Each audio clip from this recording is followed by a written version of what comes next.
Qo'shnilar yaxshimisizlar, yangi qo'shnimiz. Yaxshimisizlar? Sizlarning yangi qo'shnilarman. Erim bilan ajrashib, ozgina qiynalib qoldim. Ish topib bersanglar yaxshi bo'lardi. Voy, ajrashgan aytmaysiz, o'zim ish Assalomu alaykum, qo'shnilar, yaxshimisizlar, tuzukmisizlar? Kakra so'zda bitta ayol kishi qidiryaptik.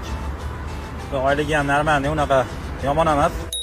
Qo'shnilar, assalomu alaykum, hurmatlar, yaxshimisizlar? Charchab qolmayapsizlarmi? Bu ojiza sinimizga ancha yordam kerak bo'lib qopti. Nima xizmat bo'lsa ham mana biz tayyormiz. Hech qanaqa muammo bo'lmaydi. Men litseyam yotib shunday yozib yuborsin endi, nech pulli oylik bo'lsin, shularni gaplashib olamizda, bir 20 millionlik oylik bo'lsa ham ishlayveramikin. Qo'shnilar, assalomu alaykum, yaxshimisizlar? Bu zaifa ancha qiynalibdilar va biroz ertaroq aytmaganlar, qaranglar. Ish bormi? 6 millionmi, 7 millionmi ish qilib beramiz. Faqat o'zimiz kelishib olamiz. Nomerini berib qo'ysangiz bo'ldi, ha. Qo'shnilar, formanglar.